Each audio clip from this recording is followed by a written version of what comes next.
Isang shield bash, isang dice rule, isang critical hit. Iyan na lamang ang natitirang pag-asa ni na Ilimas sa Trosh, ngunit nang tumigil ang dice, hindi lang ang kanilang plano ang bumagsak, pati ang pag-asa nilang mabuhay. Kaya huwag na nating patagalin pa. Let's go! At kung ayaw mong mahuli sa bawat bagong upload, siguraduhin nakasubscribe ka sa ating YouTube channel. Doon nating unang ina-upload ang mga latest video bago pa sila lumalabas sa FB at TikTok natin. Kaya hit that subscribe button at i-on na rin ang notification bell para lagi kang updated. So without any further ado, let's go! Nagsimula ang chapter na ito kung saan matapos mag-charge up ang mata ng Dreamlord Embryo at humaba ang kanyang maladragon na buntot, nag-unleash lang naman ito ng self-cutter at mukhang ang analyzation ni Limas kanina na hindi siya patatamaan ng self-cutter kapag nagtatago siya sa anino ng mga Thin Knight ay hindi umayon sa plano niya. Dahil wala nga ditong pakiang Dreamlord mga lods kahit matamaan man ng kanyang mga tagapaglingkod, kung saan nahati lang naman ang katawan ng Thin Knight. However, kahit wala nang takas ang ating bida, nagpapasalamat pa rin siya dahil sobrang layo ng posisyon niya para maabot siya ng self-cutter. Ngunit nandilat ang mga mata ng ating bida dahil huli niya nang na-realize na mukhang matatamaan siya ng ataking ito at hindi niya na ito maiiwasan pa.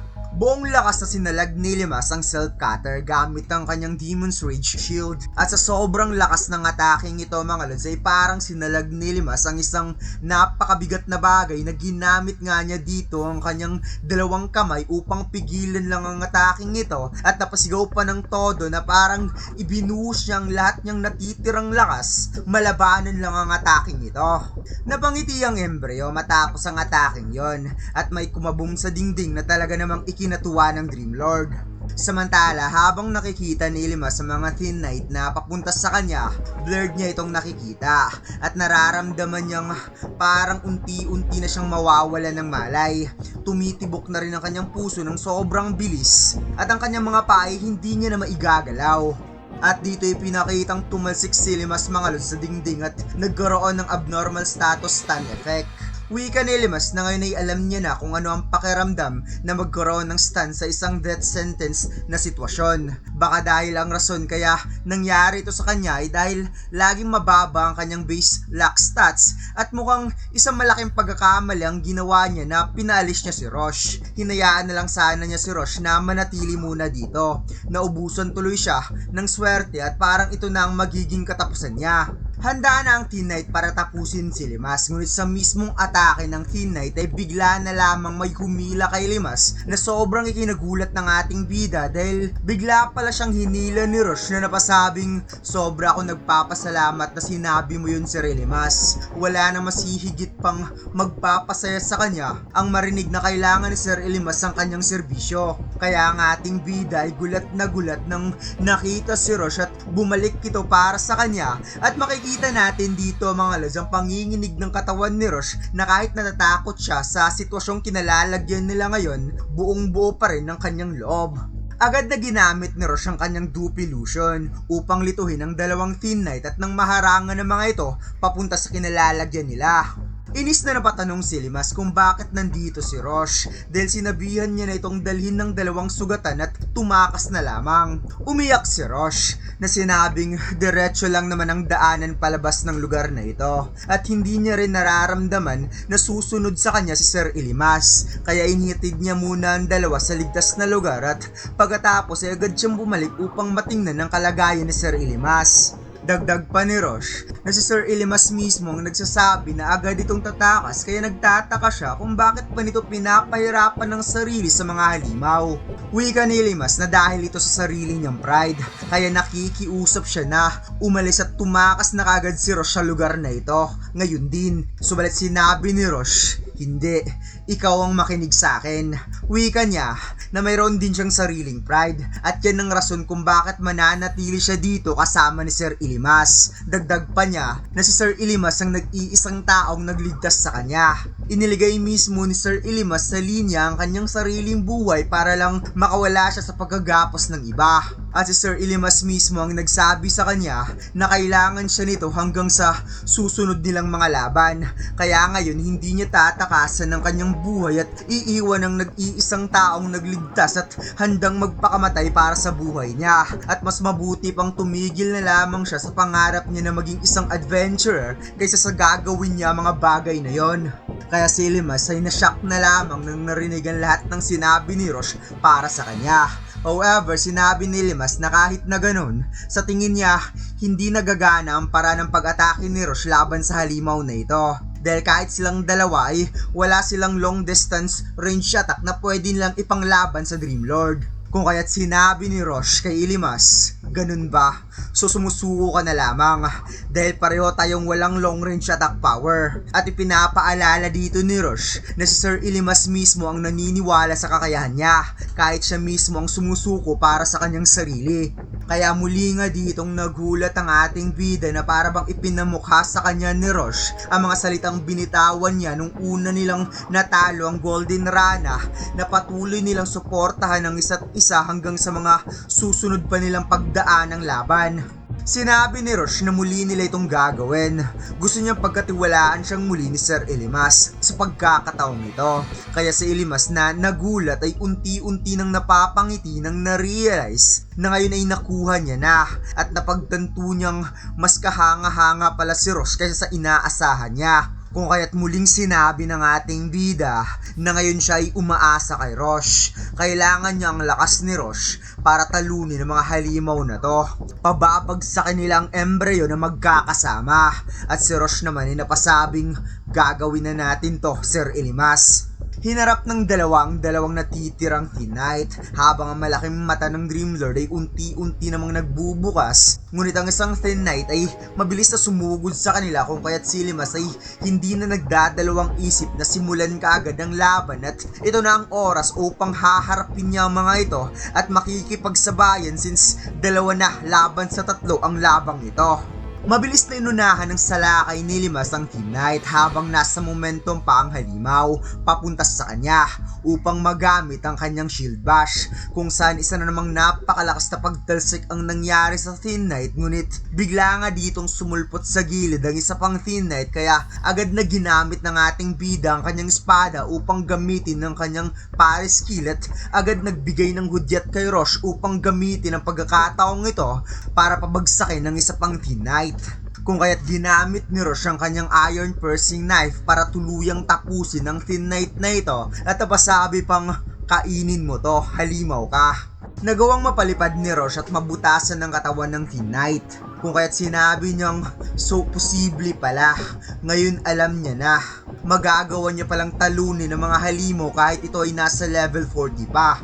Subalit ang malaking mata ng Dreamlord ay tuluyan na nga ditong nagbukas at gamit ang kanyang repair ability ay muli na naman niyang binuhay ang tatlong Thin Knight sa pamamagitan ng kanyang nag-uumapaw na dazzling magic na siyang muling nagpatayo sa mga tapat niyang tagapaglingkod na para bang nireset lang niya ang health points nito at bumalik sa full HP. Kaya si Rosh ay gulat na naparealize na mukhang wala ata itong katapusan. Sumangayon si Limas na tama si Rosh. Wala talagang saysay ang pagtalo nila sa mga Thin Knight. Kung mauuwi ang labang ito sa palitan ng lakas, wala talaga silang pag-asang manalo sa labang ito. Kaya kailangan nilang wasakin ng embryo. Seryosong napatanong si Rosh kung may plano ba itong si Limas. Tugon ng ating bida na gusto niyang sabihing wala, pero merong isa. Nakasalalay lang ang lahat sa isa sa 6 na tsansang lumabas ang E6 sa Dice Trust skill ni Rosh. Ipinaliwanag ni Limas na kapag nakasara ang mata ng embryo, na siya ring mismong balat na tumatakip sa mata nito, umaabot sa 88 ang defense stats ng embryo. Pero kung makakapagtama sila ng isang critical hit gamit ang Dice Trust, ang parehong skill na nakapatay sa Golden Rana na may 200 defense stats, kahit papano, makakapagbigay sila ng napakalaking pinsala sa Dreamlord embryo. Ngunit napatanong si Rosh kung paano naman nila patatamaan ang isang kalabang nasa itaas na lumulutang pa sa ere. At bigla niyang naalala na mayroon pala siyang acrobatic amble at pwede niya yun magamit para lapitan ng embryo.